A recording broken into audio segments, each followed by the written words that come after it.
Ladies, gentlemen, and you beautiful in-betweens, hello and welcome back to MechWarrior 2 Mercenaries. I'm Calmputer, and this is it. This is the last mission, the last stand of the Draconis Combine. If we fail, the clans take Imperial City and the dragon falls. Then the clans have a clear path all the way to Terra. If we succeed, the fighting continues. We are fully repaired. I want to mess around with the duty roster a little bit, though. Let's see. The Stalker hasn't really been pulling its weight. For some reason, the AI refuses to use the LRMs anymore. So we're going to go no with that. And I want Snake with me. Well, we have the Atlas. But I worry about your heat. A little bit. Then there's the awesome with the PPCs, though. I think that's... No, we're gonna go with some more armor, I think. And Carl doesn't like following my orders. So, that's unfortunate. But, well, he's with us anyway. Yeah. The Jaguars are mounting their final offensive on the Imperial City. Destroy as many of them as you can, and defend the Imperial City at all cost. Today will determine the fate of the Draconis Combine, and perhaps of the entire Inner Sphere. Remember, Mech Warriors, whether you live or die today, you will be forever remembered for your valor in the Battle of Luthien. Codename, Killing Fields, Planet Luthien, Terrain Kadoguchi Valley. It's during the day, it's 39 degrees Celsius. Why are you living here? Anyway, mission pay is 10 million plus bounty. Expected resistance is 31st Smoke Jaguar Assault. And my call sign is Assault 3, still. Destroy all clan mechs. Prevent any from passing your position. The Imperial City is just 2 kilometers behind you. And objective target, destroy all clan mechs. Your target, destroy all enemy mechs. There's a lot of them. Except only 2 lances, maybe. Very little. Odd. January 5th, 3052.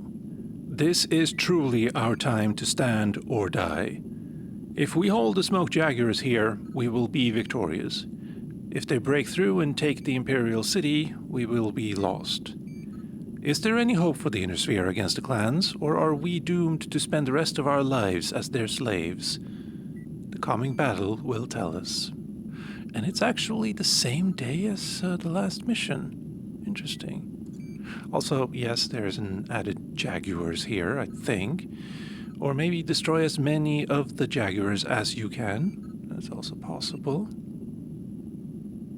But yeah, that's way too warm to live, I think. I mean, the human body is like 37 degrees Celsius, so yeah.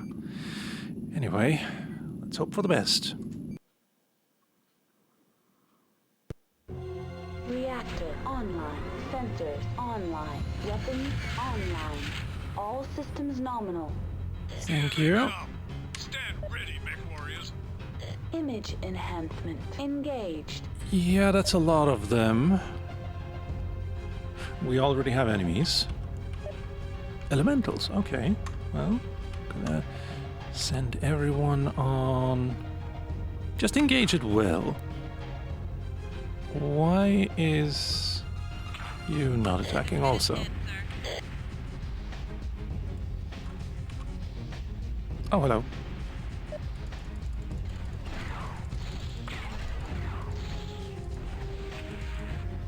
Okay. Enemy mech destroyed. Enemy contact destroyed.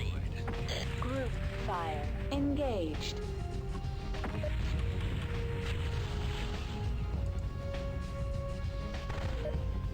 Timber.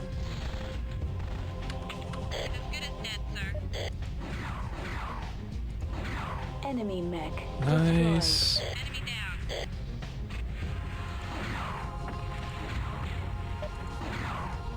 As good as dead, sir. Internal heat at 700 Kelvin. He's coming right for me. I mean, he's an elemental, so it's not really a big thing, Chain fire. literally. Engaged. But still, I kind of wish he would do more than just look at him. Enemy mech. Thank you. Destroyed. Actually, I think that was me. Enemy contact destroyed. Alright. As good as dead, sir. There. Locked on and closing on target. What else do you have? A Loki and a Loki. I am going to focus on the Loki. I would love to be able to see them, though. So that's another bug with the LRMs. Actually, you know what? You go for that one also.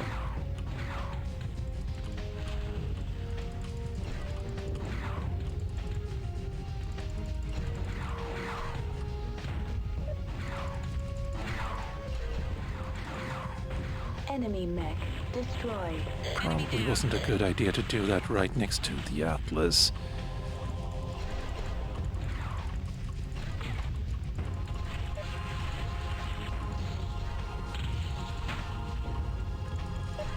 Enemy mech. Destroyed. Good. And I bet my friend is... Whoa, wait. Your arm is missing? As good as dead, sir. Enemy mech. Destroyed. Good. Enemy down. Enemy contact destroyed. All just engage at will. Kinda wish you would, but... fine. Jack that. Locked on and closing on target. Yeah, the LRMs are a problem. Oh, that's... Wait, that's my target, definitely.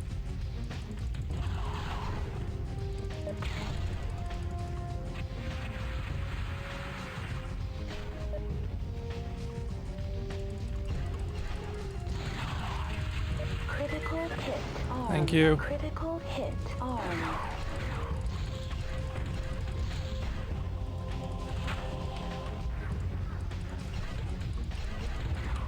I need to get away from him. As good as dead, sir.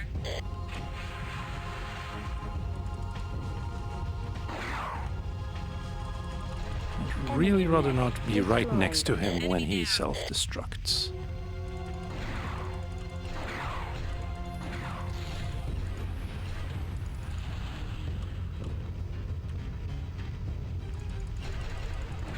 Come on. Enemy mech. Thank you. Destroyed. Enemy contact destroyed. We're gonna go up here now. Warhawk, got it. All of you attack. Dead, sir. Locked on. What else do we have? Closing on Cauldronborn and a Cauldronborn. Alright. 2 Cauldronborns and a Warhawk. I guess we're gonna have to focus all our attention on the same guy. Yeah. And I've already lost 4 heatsinks. And the Timberwolf probably also... I'm not okay standing before my friends. Okay, the Cauldronborns have Gauss rifles.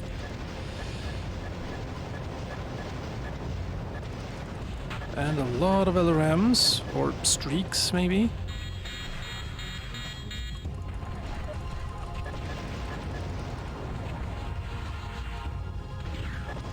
I didn't realize the Cauldronborns were faster.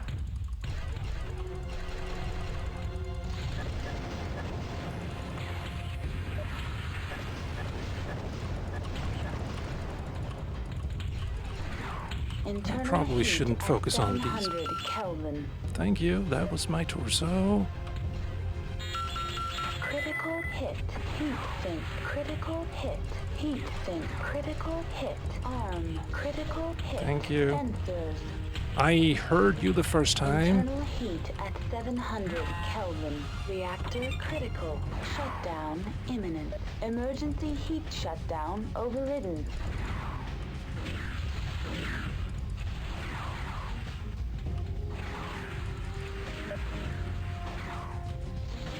Okay, I don't like that you're hounding me quite so much. Oh. Atlas, get out of the way so I can actually shoot him.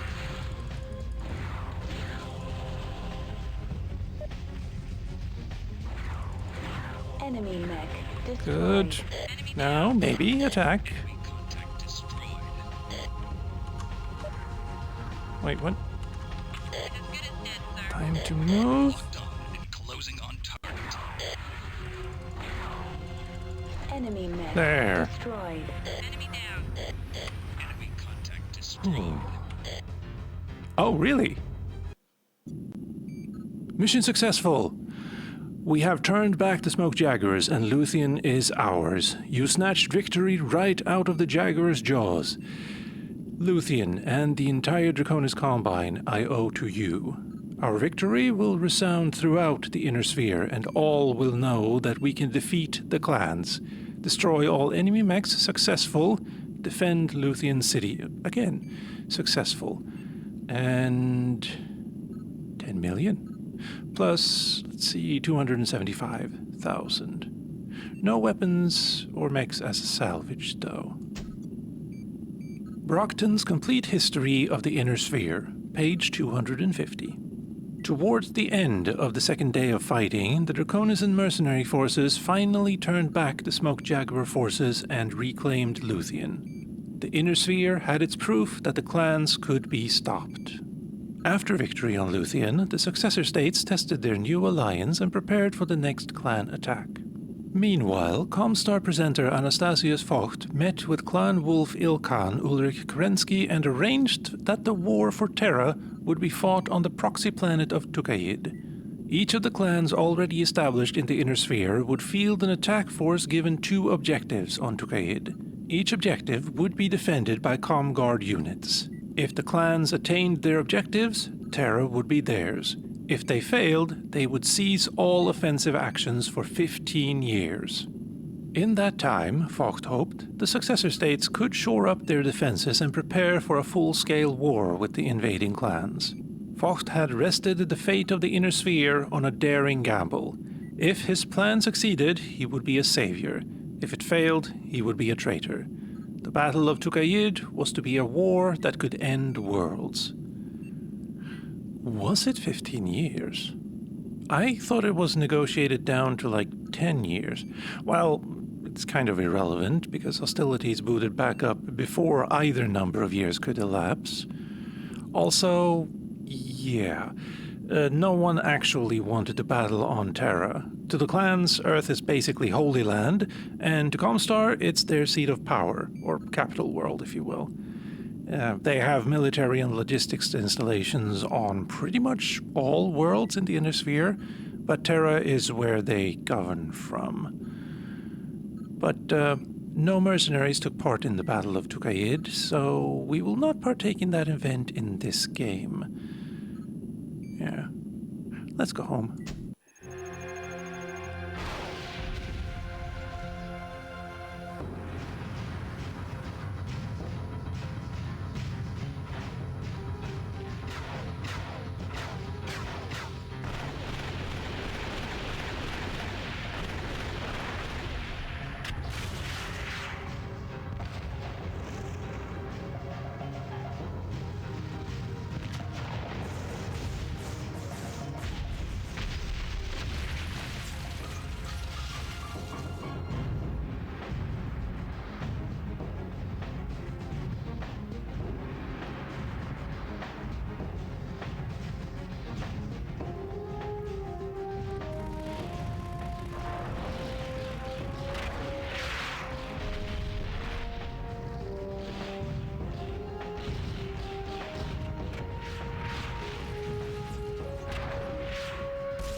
Right, you don't actually get to go back home to Outreach, because now the game is over.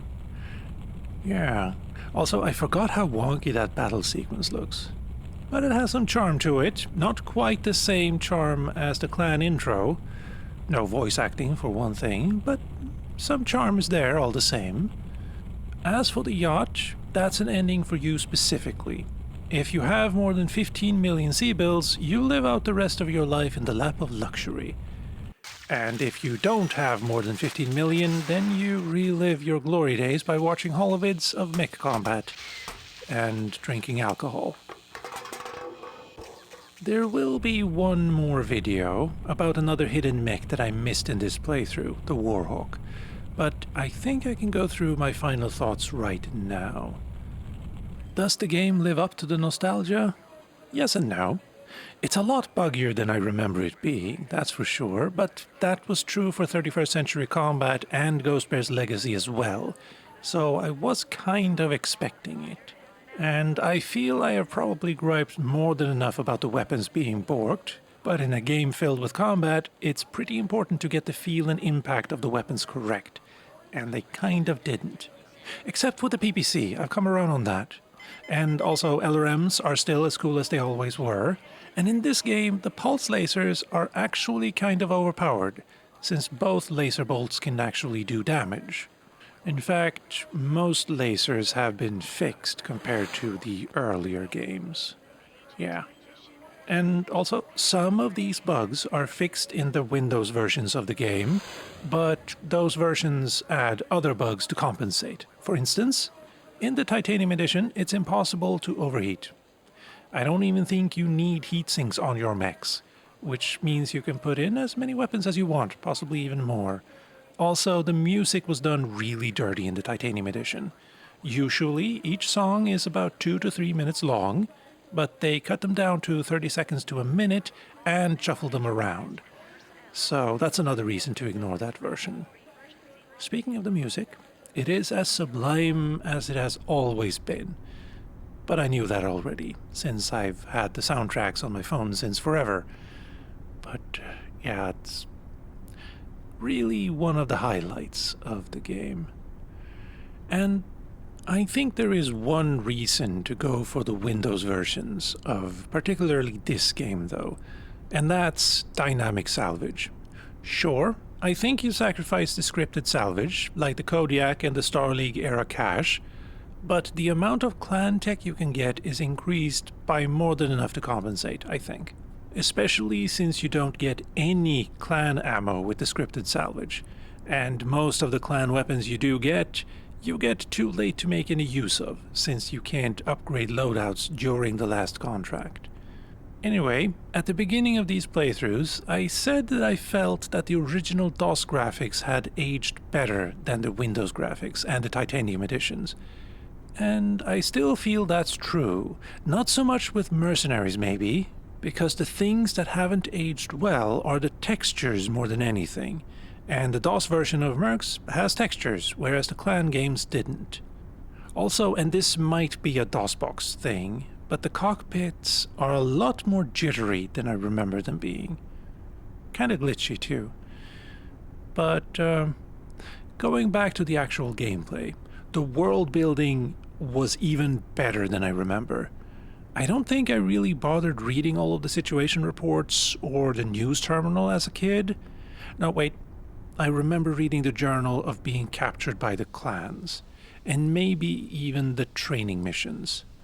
Anyway, it's amazing. Though some of the events have been altered from the books, it's still really cool.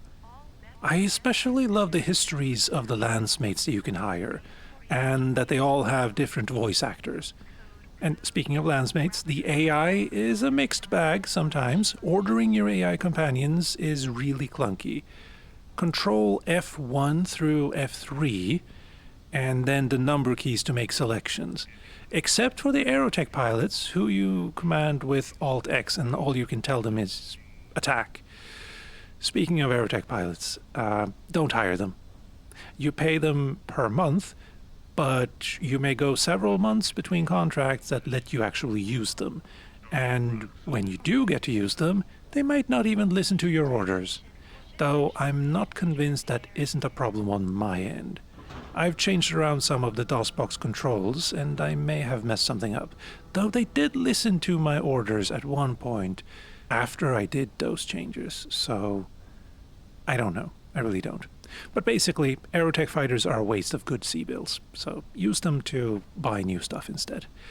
In conclusion, I'm really glad I played through all 3 games.